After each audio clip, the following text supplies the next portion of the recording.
dans Parole de femmes. Nous terminons notre semaine sur l'espoir avec notre invitée Stéphanie. Ça a été un grand plaisir pour Aurélie et moi de pouvoir te recevoir toute cette semaine. Ah, c'était tellement agréable d'être avec vous. C'était galvanisant. On s'est... Galvanisant. Exactement. Note le mot de la bouche. Nos objectifs te remercient.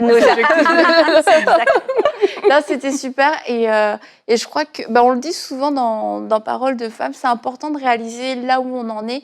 Et quelquefois, on a des prières, on a des attentes même de la part de Dieu ou des autres, mais on ne réalise pas c'est quoi nos réels besoins.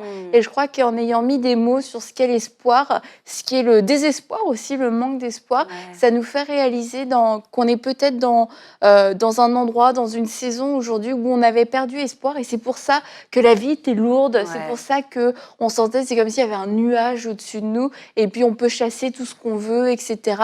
Mais c'était de se repositionner et de se rappeler que nous avons un Dieu qui est lui-même l'espoir, qui est l'espérance. Et un Dieu, une solide fondation. Celui qui est digne de confiance. Et je vous encourage à suivre ou à resuivre toute cette semaine. Et j'avais oublié de le dire, mais on a parlé dans la deuxième émission de celui qui est digne de confiance, la fondation de notre espoir, la fondation de notre espérance, à partager cette émission avec les personnes autour de vous qui ne croient pas en Dieu, qui se disent athées, qui ont beaucoup d'arguments. Oui, mais si Dieu existait, etc., etc. Stéphanie a détruit beaucoup de ces arguments en présentant la Bible de façon intelligente et de façon logique et crédible. Parce que nous avons une femme de Dieu extrêmement intelligente à nos côtés. Et tu l'as très bien fait en un temps record. C'était un vrai marathon. Félicitations. Esprit de synthèse et de rigueur. J'espère au moins que c'était clair. Vraiment, félicitations. Merci. Du coup, je vous encourage à partager cette émission. Et puis, on va terminer toute cette série avec toi, Stéphanie. On l'a un petit peu abordé hier en terminant l'émission, mais partager l'espoir. Maintenant que nous-mêmes, on a reçu, on a été remplis, c'est important de comprendre que on n'est pas appelé à le vivre de façon égoïste. On est appelé à le partager. Je crois qu'on est comme croyants. Dieu nous appelle à communiquer cet espoir à un monde qui l'a perdu. Et je vais juste commencer l'émission avec une citation, en tout cas une de mes préférées. On connaît bien Martin Luther King pour plein de citations, mais celle-ci, franchement, elle est bien. Celle-ci, elles sont toutes bien, mais particulièrement celle-ci. Si j'aide une seule personne à avoir de l'espoir, je n'aurai pas vécu en vain. Et c'est vraiment, si on pouvait capsuler cette émission-là en une seule phrase, je te dirais c'est celle-ci. Je crois que chacun d'entre nous, c'est des hommes qui nous écoutent, nous sommes appelés à être ces porteurs d'espoir-là. Et des fois, je m'amuse à le dire, vous savez, avant la pandémie, on avait besoin d'espoir. Pendant la pandémie, on a eu besoin d'espoir. Et je ne veux pas être un prophète de malheur, mais après la pandémie, la vie va continuer et aussi, on aura besoin de cet espoir-là. Et les gens autour de nous auront besoin d'espoir. Puis, je me dis toujours, la vie, quand je dis la vie est dure, c'est vrai qu'on en a parlé beaucoup à tous les niveaux. Et ce n'est pas l'idée, au contraire, ce n'est pas dans ce sujet-là. Je ne veux pas tomber dans le désespoir de ce qui nous entoure. Mais on sait qu'il y a beaucoup de souffrance quand même. Si vous parlez avec des femmes, avec des gens au boulot, que ce soit un peu partout dans la société, il y a beaucoup de souffrance. Et moi, je dis toujours, on ne peut pas empêcher la souffrance. Je peux pas, si tu vis quelque chose de difficile, Annabelle, je peux pas t'empêcher de souffrir si tu vis une tempête dans ta vie. Mais par contre, comme femme, comme amie, on peut aider les gens à les soulager de leur souffrance. Et c'est vraiment le but de toute cette semaine, bien sûr, pour nous, recevoir l'espoir, mais que nous puissions être cette source d'espoir-là envers les gens qui nous entourent. Que ce soit une copine qui est autour de toi, que ce soit une collègue de travail, que ce soit ta fille, ta mère, un parent. J'aimerais, vous savez, j'aime les objectifs, mais j'aime aussi les défis. J'aimerais qu'on se lance un défi. Encore là, crayon, papier, votre journal. Et moi, j'aime mettre le nom, tout de suite en partant, je te dirais, mettre le nom de quelqu'un à qui j'aimerais apporter l'espoir dans les prochains jours, semaines, mois, et de dire, premièrement, commencer à prier pour cette personne-là. Et de dire, Seigneur, qui, tu sais, peut-être demander à Dieu, consulter Dieu, premièrement, à qui tu voudrais que je communique l'espoir et comment m'y prendre. Tu sais? Alors, j'aime cette pensée-là, que Dieu se cherche des femmes de destinée pour impacter les gens autour d'elle et pour apporter cet espoir-là. Et encore une fois, on peut recevoir des petits, enfin ce qui va nous sembler être des petites directions. Et quelquefois, on va trouver ça nul, mais on prie, et là, le Seigneur nous met à cœur une personne. Et déjà, oh, ok, étonnant, j'aurais plutôt vu telle personne, elle avait l'air plus mal en point, mais d'accord. Exact. Et puis ça va être une petite pensée, ça va être une petite attention, peut-être juste un message, et ça va pas être un truc énorme. Et puis on peut le négliger, se dire... Oh, bah, c'est nul, ça va rien changer à sa journée. Mais combien de fois on a pu entendre des gens qui passaient par des moments difficiles? Personne ne le savait. Tu l'as dit, toi, en début de semaine, tu es passé par des moments difficiles, tu as choisi l'espoir. Personne n'aurait pu dire par quoi tu passais. Mais peut-être que dans cette période-là, une pensée, une intention, un mot inspiré par le Saint-Esprit aurait été un vrai baume sur ton cœur, parce que toi, tu connaissais tes circonstances. La personne en face, elle peut se dire, oh, c'est un peu nul d'aller dire ça à Stéphanie, c'est un peu nul de lui offrir un petit cadeau. Mais en fait, pour toi, ça aurait été, et pour nous, ça peut être vraiment comme une réponse à une prière qu'on a eue dans notre cœur. Personne n'est au courant, et ça vient comme un cadeau directement du ciel. Donc ne minimisez pas, vous avez compris, galvaniser les directions que le Saint-Esprit peut vous donner, même si vous trouvez que ça a l'air nul. Franchement, vous ne savez pas quel impact ça peut avoir dans la vie de la personne. Et moi, j'aimerais, si vous me permettez, j'aimerais vous partager, moi, un passage de la Bible. Tu sais, il y a celui « Tu aimeras le Seigneur ton Dieu de tout ton cœur, toute tes forces, toute ta pensée ». Ça, c'est marquant. Et ton prochain comme toi-même. Ça fait partie d'un pilier de ma fondation. Mais le deuxième passage qui a marqué ma vie, c'est dans Ésaïe 58. D'ailleurs, c'est à partir de ce passage-là que j'ai décidé de, moi, laisser ma carrière scientifique et de dire « Je veux te servir à temps plein ». Et je veux l'apporter parce que ce n'est pas juste une question de l'apporter pour servir Dieu à temps plein. Dans ce texte-là, Dieu nous parle de ce à quoi il prend plaisir, ce qu'il s'attend de nous.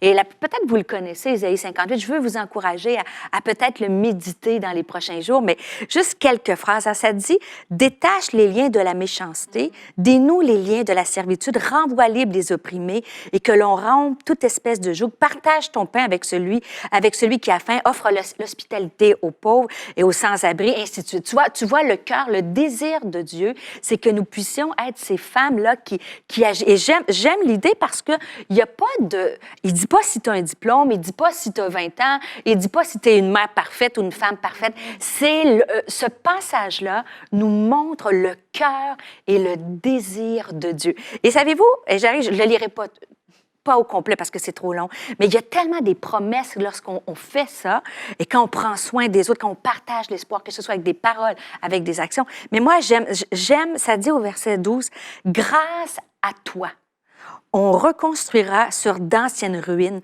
Tu relèveras des fondations vieilles de plusieurs générations et on t'appellera réparateur de brèches. » Et moi, si j'ai un secret à vous faire, si jamais un jour, quand Dieu viendra me chercher, des fois, on a dit, pour résumer ta vie, qu'est-ce que tu voudrais que les gens disent de toi? Peut-être que tu es trop jeune, là, 40 ans, avec ton 40 ans. Je pas 40, là, arrête! J'ai pas dit ça. Excuse-moi, non, avant 40, excuse-moi, la belle. Et des fois, on se dit, plus on avance un peu en âge, on dit, qu'est-ce que les gens voudraient retenir? Et moi, quand j'entends cette phrase-là, on t'appellera réparateur, réparatrice de brèches. Et ça, c'est un appel à toi qui écoutes l'émission, à toi, Aurélie, à toi, Annabelle. Ça dit, grâce à toi. Ouais. Et si on peut terminer la semaine, puis qu'on puisse entendre le dire, si je m'engage, je prends cet objectif-là d'être une porteuse d'espoir. On ne le sait pas dans une semaine, dans un an, dans 5 ans. Quelqu'un va te dire, écoute Aurélie, grâce à toi, là, à un moment donné précis, tu m'as donné une parole de vie qui a impacté ma vie. Grâce à toi. Et la Bible nous dit qu'on peut être des gens qui relèvent les ruines. Pour moi, quand je vois le texte, bien sûr, je ne vois pas des pierres puisqu'on est des pierres vivantes. Je vois des gens que leur vie sont en ruine. Et Dieu nous dit, grâce à toi, on va t'appeler réparatrice. Tu vas relever sur des fondations. Donc, c'est l'espoir, c'est le message que je voudrais lancer, communiquer à toutes les femmes qui nous avaient suivies cette semaine. Si j'ai laissé quelque chose, c'est qu'après, on va dire, wow, on va être des réparatrices de brèches. Quand il y a des brèches, des fissures dans la vie des gens, dans les cœurs, dans les âmes, que je puisse être... Seigneur, moi, je lève la main, la promesse de Seigneur, fais de moi une réparatrice de brèches. C'est ce qui m'inspire, moi. Si on pouvait se positionner vraiment en tant que personne qui apporte cette lumière, j'ai envie de dire, dans la vie des gens, c'est que le monde serait vraiment différent de ce qu'on peut voir aujourd'hui.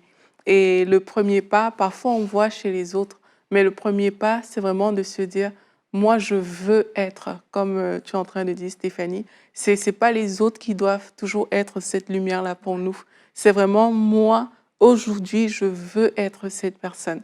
Et il y a des gens qu'on rencontre, il y a même des prédicateurs, parfois on les écoute, mais tu ressors de là, mais tu es boosté, tu te dis, c'est comme si tu as envoyé de la dynamite, je ne sais pas, mais ça te fait du bien, là où tu avais des craintes, des peurs, mais là tu es prête à affronter tous tes défis, tous les géants qui se dressent devant toi, parce que tu as écouté une personne.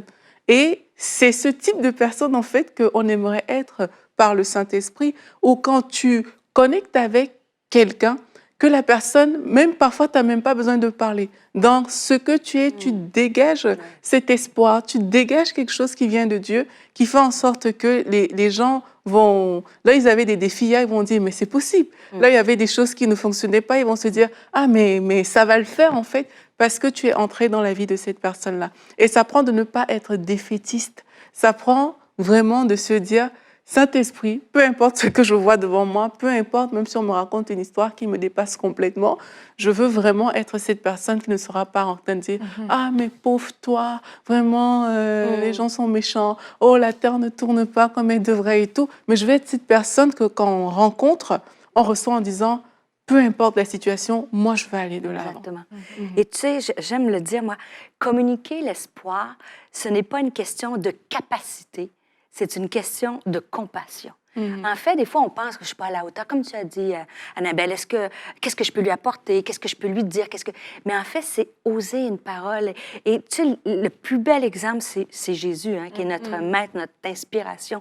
Et ça dit, hein, plusieurs fois, c'est écrit, et Jésus, il fut ému de compassion, voyant que la foule était sans berger. Il fut ému de compassion, voyant que la foule n'avait rien à manger. Donc, c'est ma prière, si ensemble, on pouvait demander au Seigneur, en début de cet automne-là, qu'on puisse avoir un automne impactant, de se demander, Seigneur, est-ce que j'ai perdu ma compassion? Est-ce que... Parce que, tu sais, si on est honnête, moi, tu sais, j'aime bien être honnête, ça nous est tout déjà arrivé d'apporter l'espoir, de donner notre pain à celui qui a faim et de l'impression que... les gens ont un peu abusé, tu vois. Et des fois, on rencontre des gens difficiles qui, tu dis, ah, c'est lourd quand même, c'est lourd. Et là, on perd un peu la compassion. Et j'aimerais, moi en tout cas, c'est ma prière cet automne, que Dieu puisse mettre des gens sur ma route et que je sois encore émue de compassion. Comme Jésus, émue de compassion, voyant leur état. Alors, c'est vraiment pas une question de capacité, mais c'est une question de compassion. Et un bon baromètre pour savoir où on en est quelquefois dans notre compassion, c'est de regarder dans notre entourage comment les gens peuvent être, eux, émus de compassion. Moi, ça m'est arrivé d'être avec des personnes qui étaient vraiment émues de compassion devant des situations. Et c'est comme si moi, ça me faisait ni chaud ni froid. Je me dis, attends, il y a un problème. Il y a quelque chose que je dois réajuster parce que c'est pas normal que ça me laisse insensible. Il y a quelque part, j'ai dû oublier quelque chose. J'ai développé une indifférence, peut-être c'est à cause de la personne, peut-être c'est la nature même de la situation, j'en ai tellement vu que pour une de plus, une de moins. Et en fait, c'est quand tu vois des gens qui sont vraiment émus de compassion, qui sont là, ils prennent le sujet à cœur, ils prient, ils jeûnent, et que toi, ça te fait ni chaud ni froid, tu te dis non Seigneur, réaligne mon cœur, là j'ai besoin, je veux pas m'endurcir, je veux pas me refroidir, je veux pas devenir indifférente. Et il y a il y a un exemple, par exemple, que notamment en France. En France, il y a énormément de mendicité. Et c'est facile, en fait, de fermer ses yeux, d'ignorer le pauvre, d'ignorer la pauvreté, d'ignorer la misère, parce que c'est difficile à gérer, en fait. À tous les coins de rue, t'en vois. Et c'est de demander au Seigneur, mais comment est-ce que je fais pour voir, mais en même temps garder ma compassion, mais ne pas m'écrouler, ne pas m'effondrer, juger et de pas juger, et de demander aussi, mais comment est-ce que je peux être utile? Est-ce qu'il y a une personne sur mon chemin que je vais pouvoir aider? Et quelquefois, on se ferme directement. Écoute, là, il y en a trop, je peux rien faire. Moi, je ferme mes yeux, j'ignore ce qui se passe. Et c'est là où on devient dur, où on devient insensible, finalement, à des causes qui sont proches du cœur de Dieu. Et plus que quand tu as dit le jugement, c'est tellement important. Des fois, on se sent obligé, pas obligé, mais on se donne le droit, je devrais dire, de justifier. En fait, je ne l'aide pas parce qu'elle ne s'est pas aidée, ça ne l'aurait pas fait ça, je lui avais dit de ne pas faire ça, ainsi de suite. Mais Jésus, si Jésus avait fait ça avec nous, on serait drôlement malheureux. Donc, c'est ça, la compassion, c'est le désir de voir les autres libérés de leur souffrance. Et c'est ce que Jésus, et l'exemple de la compassion, c'est ce que, quand il est venu, c'est qu'il voulait qu'on soit libérés de notre souffrance. Et c'est ça que Dieu nous appelle à être des femmes de compassion. Et c'est pas parce qu'on a vu un mauvais exemple qu'on peut se permettre de généraliser les choses, en fait. C'est pas parce qu'une personne je sais pas, a fait quelque chose qui n'était pas bonne que là, tu vas dire « Ah non, mais ils sont tous comme ça, on ne peut pas les aider et tout ». Et c'est là où on revient même à notre cœur, en fait, de dire « Mais si vraiment on désire avoir le cœur de Dieu et de juste, lui, le laisser s'exprimer à travers nous, ça change beaucoup de choses parce que tu te positionnes comme ça. Quand tu te positionnes avec ton toi, avec ton ego, avec ce que tu penses de la vie et tout, mais là, c'est difficile de manifester la compassion à ce moment-là parce qu'il y a toujours des choses qui dérangent et ça dérange tout le monde. Mais quand tu dis, je veux me positionner avec le cœur de Dieu, mais là, ça te donne une vision complètement différente des choses. Et c'est là où la compassion peut se manifester, même dans les cas les plus minimes, même dans les choses que les autres n'ont pas vues. Mais là, toi, tu auras peut-être cet œil-là qui te permet de déceler ces choses. Et ça, je pense que ça fait la différence. Oui, enlever ce jugement-là, mais aussi, je vous entends penser, les femmes à la télévision, à la télé ou à l'écran quand vous écoutez, c'est des fois, on se dit, mais Stéphanie, comment je peux avoir de la compassion? Je suis moi-même écorchée, je vis tellement de choses que charité bien ordonnée commence par soi-même, mais c'est tellement ça un piège parce que quand tu vis des choses difficiles, en tout cas, je ne sais pas si c'est la même chose pour vous, mais moi, quand je traverse des choses difficiles, puis si j'ai l'impression d'aider quelqu'un, ça me redonne comme de l'énergie. Et j'aime, peut-être vous la connaissez pas, mais Hélène Keller, je sais que vous la connaissez pas personnellement, mais Hélène Keller qui est connue, qui a marqué l'histoire, cette femme-là qui est née, sourde, aveugle et muette, elle a dit une phrase, elle a dit « J'ai pleuré parce que je n'avais pas de souliers jusqu'au jour où j'ai vu quelqu'un qui n'avait pas de pieds. » Et ça, je pense que ça nous aide. Tu peux pleurer sur ce que tu n'as pas, mais quand tu regardes autour de toi, tu t'aperçois que ma vie est peut-être pas parfaite, mais il y a des gens qui souffrent, il y a des gens... C'est pas parce qu'il faut pas que j'attende de pas avoir de souffrance que ma vie soit parfaite pour dire je vais peut-être aider financièrement, m'impliquer dans une banque alimentaire, commencer à être dans l'intercession pour quelqu'un, pour une amie, pour juste garder des enfants. C'est plein de choses, communiquer l'espoir. Hein? C'est faire de la soupe pour quelqu'un qui est malade. C'est tous ces petits gestes-là qui comptent énormément. Et je voulais hier, j'ai eu la pensée, j'ai oublié... Non, je n'ai pas oublié, je voulais le dire aujourd'hui, voilà. C'est pour ça. Je voulais parler aux mamans particulièrement et vous encourager particulièrement dans cette rentrée à être porteuses d'espoir pour vos enfants, particulièrement pour les enfants qui ont eu des difficultés scolaires, des parcours scolaires difficiles jusqu'ici. Vraiment, soyez celle qui va apporter l'espoir. Et c'est peut-être lourd dans votre cœur parce que vous dites encore une année scolaire. Ça a été difficile l'année dernière en plus avec les interruptions d'école, les quarantaines, etc., les cours par Zoom, les cours complètement interrompus. Et ça a peut-être été vraiment difficile pour vous. Et c'est avec une grande appréhension que l'école reprend pour vous. Mais je vous encourage à vous appuyer sur celui qui est digne de confiance. C'est lui qui va prendre soin de vos enfants. Mais vous avez cette responsabilité en tant que mère d'être le canal d'espoir, le canal de paroles, de bénédiction sur vos enfants. Donc, dès aujourd'hui, commencez à les bénir, à leur dire, tu vas réussir cette année et c'est l'année de la réussite. Tu vas de gloire en gloire, tu vas faire des progrès, ton intelligence se renouvelle. Et puis, à l'aider aussi à trouver des façons de pouvoir aider votre enfant à progresser, mettre des systèmes en place. Maintenant, il y a plein de choses sur Internet qui existent, même des choses gratuites. Il y a des méthodes, etc. C'est sûr, ça demande une certaine énergie de mettre ça en place. Mais si vous avez l'espoir que les choses peuvent changer, que cette année scolaire peut être différente, ça va vous motiver, ça va vous booster parce que vous allez voir, vous allez avoir en tête, je vois la fin de cette année, je vois les résultats, je vois que mon enfant ne sera pas en échec.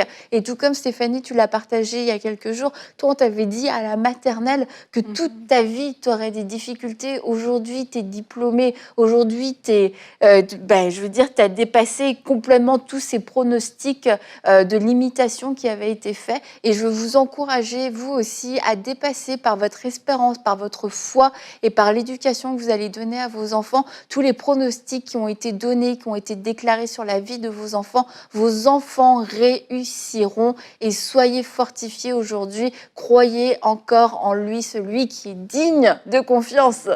Exactement. Tu as tellement, tellement raison, Annabelle, que les enfants, ils nous voient, ils se voient à travers notre regard, puis on peut complètement changer en communiquant l'espoir, en leur disant que Dieu est avec eux, que les choses peuvent changer, ça peut les révolutionner. Il y a plein de, si tu lis sur plein d'histoires sur l'espoir, tu sais, il y a, bon, sans faire tout un détour, mais il y a des classes d'enfants en difficulté, et quand ils ont cru que c'était possible. Il y avait les mêmes difficultés, mais juste de croire que c'était possible, juste de savoir que des gens croyaient en eux, ça a changé complètement et a amené la réussite dans leur vie. Alors, c'est tellement, tellement important comme mère. Vous pouvez faire la différence dans la vie de vos enfants. Vous pouvez faire la différence dans la vie de vos maris. Nos maris, là, les hommes autour de nous, ont besoin d'avoir des paroles d'espoir, de dire, chérie, on va passer au travers cette année. Chérie, financièrement, on va s'en sortir. Ouais. C'est ça, communiquer l'espoir à un monde qui a perdu. Bien sûr, on peut le communiquer autour de nous, mais juste tout près de nous. Et ça, c'est tellement important.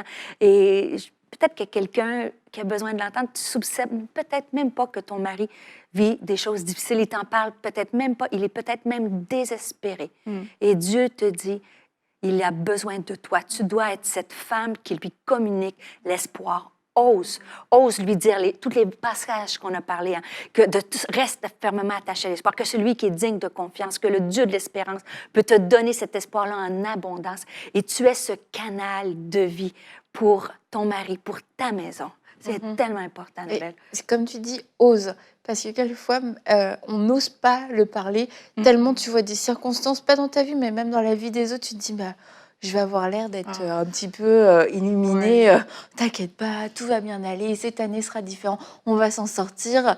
Mais en fait, je veux juste vous dire, le diable n'est pas muet. Il n'est pas muet, surtout pas dans ce temps, dans cette saison. Il est ultra actif. Il parle de différentes façons et il parle fort. Alors, il est temps pour nous, les porteuses et les porteurs de bonnes nouvelles, d'oser parler la bonne nouvelle, d'oser annoncer ce que Jésus a fait. C'est celui qui a porté nos souffrances. Ce monde souffre. Les gens, vous les croisez juste à la boulangerie. « Oh, j'ai mal. Oh, j'ai pas bien dormi. Oh, encore une année. Oh, on sait pas ce qui va arriver. » Et puis, quelquefois, on se laisse nous-mêmes emporter. Moi, ça m'est arrivé. Je le pense même pas, quelquefois. Mais je sais pas, je connais pas les gens. Puis, ils sont là ils sont en train de débiter tout un tas de trucs.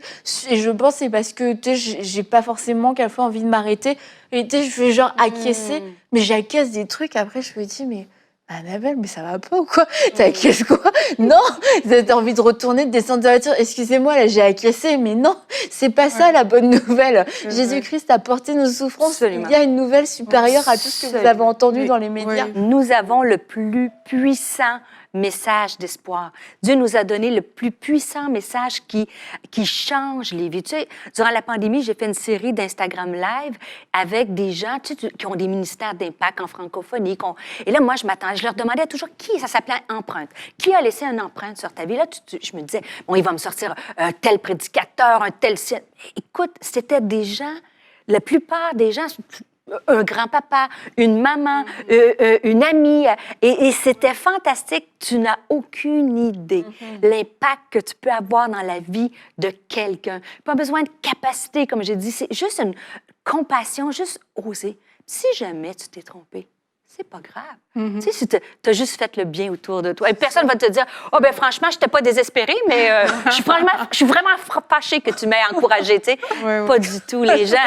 Tu vois, j'avais vraiment pas besoin de ton encouragement. Franchement, toi, la prochaine fois, tu auras. Et c'est fou comment, et je vous dis 99,9% des fois, on va être dans le mille. Parce que si on prie, Dieu va nous donner des paroles impactantes avec le plus puissant message. Et avant qu'on puisse terminer toute cette série, je veux vous redire que le livre de Stéphanie qui est disponible, Espoir, va vraiment vous faire du bien. On en a parlé aujourd'hui, mais elle va beaucoup plus en profondeur dans certains sujets. Il y a des témoignages, il y a tes témoignages à toi, des témoignages de d'autres personnes, des belles histoires d'espoir. Et c'est vraiment un livre qui va vous faire du bien, qui va vous booster. C'est un bon livre à offrir aussi, je trouve. Ben, moi, je l'ai écrit dans l'optique de pouvoir l'offrir. Ah, de l'offrir à des gens qui ont. Et c'est pour ça que chaque chapitre se termine avec un témoignage concret de quelqu'un que Dieu a agi dans Donc, sa vie. si vous en avez besoin, prenez-le pour vous et prenez-en un deuxième pour pouvoir l'offrir autour de vous. Et c'est une façon aussi de pouvoir propager l'espoir, de pouvoir partager l'espoir, parce que tu l'abordes de différentes façons. Donc, quelquefois, il y a des gens, on n'a pas l'occasion de leur parler pendant toute une journée, Oui. mais toi, tu vas pouvoir leur parler au cours de tout un livre de l'espoir. Et je crois que c'est le Seigneur t'avait parlé que ce monde aurait besoin d'espoir. Et en effet, ce monde a réellement besoin d'espoir. Alors, je peux que vous encourager à vous le procurer et à vous laisser remplir de cet espoir et à voir le monde d'une façon différente à nouveau. Et Stéphanie, avant qu'on puisse terminer, est-ce que tu peux...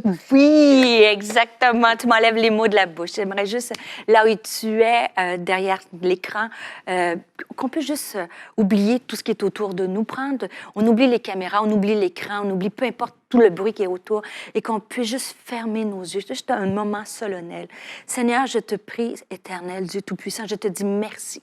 Merci, premièrement, parce que tu es le Dieu de l'espérance. Merci, Seigneur, pour ton amour. Merci parce que tu nous as aimés, Seigneur. Merci parce que Jésus-Christ est mort à la croix par amour pour nous. Merci que grâce à ce sacrifice-là, nous avons accès. La Bible nous dit que le voile est déchiré. J'ai accès maintenant au trône de grâce. J'ai un avocat auprès du Père. J'ai accès à ce Dieu créateur tout-puissant. Alors que nous concluons cette semaine, je prie encore pour une femme peut-être qui est face à un voleur d'espoir, pour une femme qui est ébranlée. Viens fortifier son espoir. Viens, Éternel, solidifier comme une encre. Viens, Seigneur, en ce moment même, qu'elle puisse ressentir ta présence de la tête aux pieds, ressentir ton amour, ressentir ta puissance. Viens l'inonder par ton Saint-Esprit, le Paraclétos.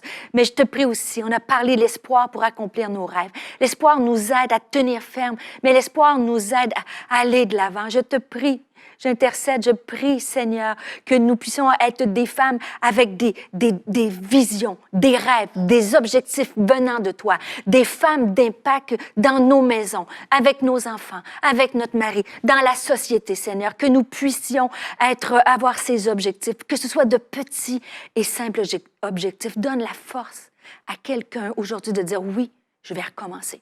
Oui, je vais me reprendre en main. Oui, je vais briser cette habitude mauvaise dans ma vie. Oui, je vais aller de l'avant. Oui, je vais construire quelque chose. Oui, je vais me fixer un objectif pour marcher avec toi, Seigneur. Que tu puisses faire de nous des femmes qui accomplissons, mais aussi des femmes qui sont des femmes de Dieu, des femmes selon ton cœur, qu'on puisse se fixer des objectifs de vie. Cette année, cet automne, je vais rechercher les fruits de l'esprit, la paix, la joie, la gentillesse, la bonté à travers ma vie, Seigneur. Et en terminant, je te prie, mon désir, Seigneur, c'est que partout, les femmes vont entendre ce message, que nous puissions être appelées des réparatrices de brèches, celles qui rendent le pays habitable.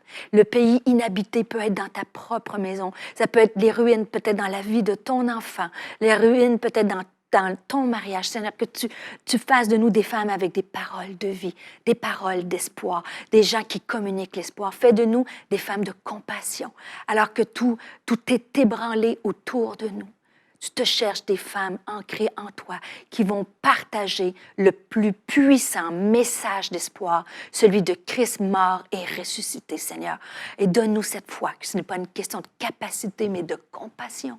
Que cet automne puisse être un automne de compassion, axé vers les autres.